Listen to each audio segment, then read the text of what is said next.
sweet and blissful morning to my dear kids. How are you all?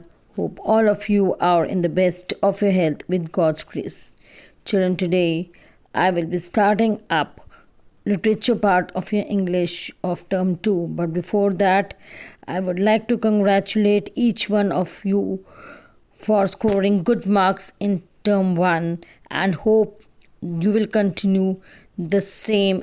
Rather, you will score much better than this in your term 2. So let's get started, children. Today literature, and in literature I will be starting a poem. The name of the poem is The Tree.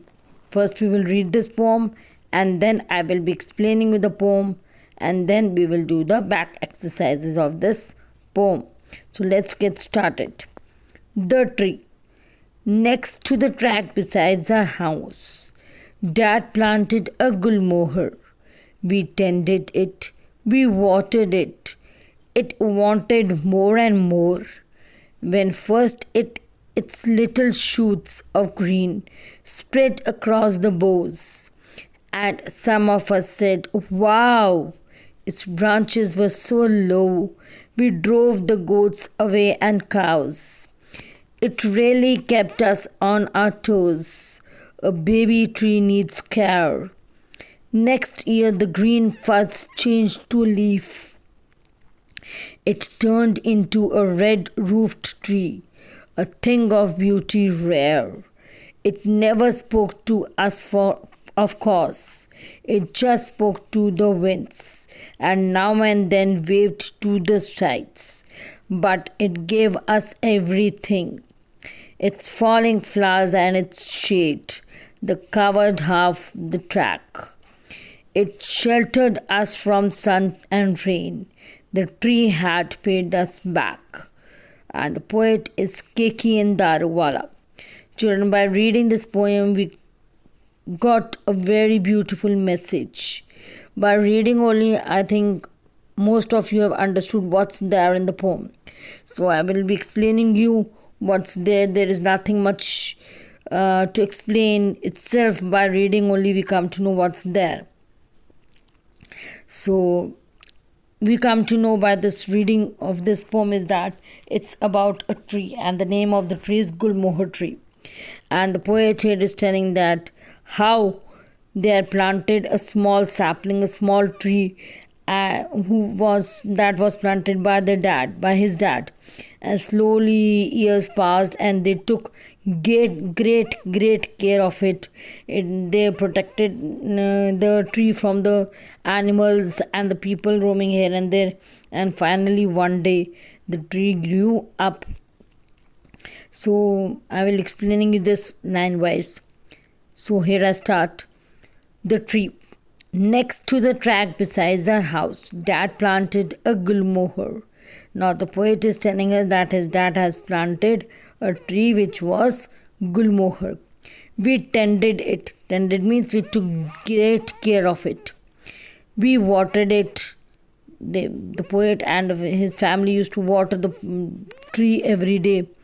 It wanted more and more, means every day it wanted more and more care. As the tree was growing up, it was necessary, it became a necessity for them to take care of it day by day. More and more care the tree demanded.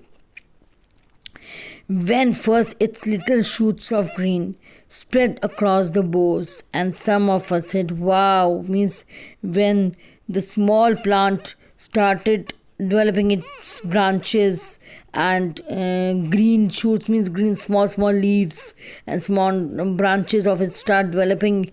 And the poet is saying, when we saw this its growing stage, we said, "Wow!" Its branches were so low, we drove the goats away and cows. Means earlier the tree was too small that it was in the reach of goats and cows.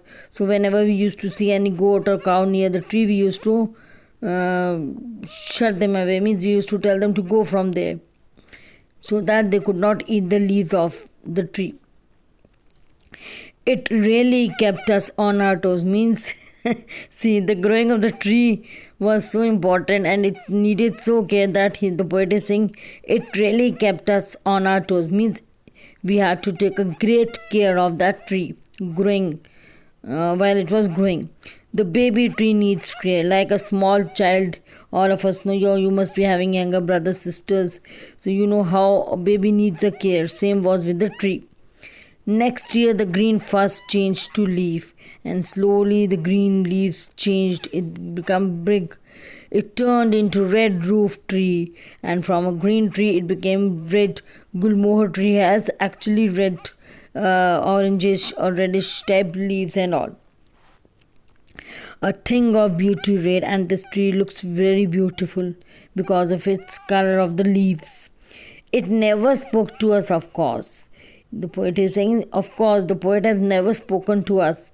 It just spoke to the winds. Means the tree grew so nice and it was growing at a good speed that it never spoke to us. But looking at the tree, you could see that it was growing with the winds and with the environment, and it is talking to the environment, to the winds, to the sunshine and all, and now and then waved to the sides. But it gave us everything. He said, though the tree has never spoken to us, still it gave us everything. Its falling flowers and its shade. It has given us sweet smelling sweet flowers and its shades. They covered half the track. Means it was outside our house, so half of the track was covered. Means the shade was there on the in their street. It shaded us from sun and rain. Sheltered us, not shaded, sorry. It sheltered. It gave us shelter to many of us from sun and rain.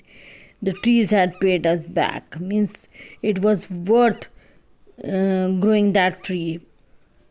It was a wonderful experience, and we were really happy when it grew it to its full. I hope, children, you understood the poem. It was very easy as well as a wonderful poem. With the hope that you have understood the poem, still you could not understand, you can ask me in tomorrow's live class. Now I move on to the back exercises. Write true or false. The poet's father planted a mango tree. No, it was a gilmohar tree, so it's false. The tree was tended and watered. Yes. The goats and cows ate the leaves of the tree. No, because before they could eat, the poet and his family protected the tree. The baby tree turned into a red roof tree. Yes. The tree spoke to the poets every day. No, it spoke to the winds. The tree sheltered everyone from sun and rain. Yes. Now, exercise B. Find out 2 rhyming words from the poem for the words given below. Write one more rhyming word of your own, like share, care, rare, dare, pack, track, back, sack. I have written these. If you want to write any other, you can write this.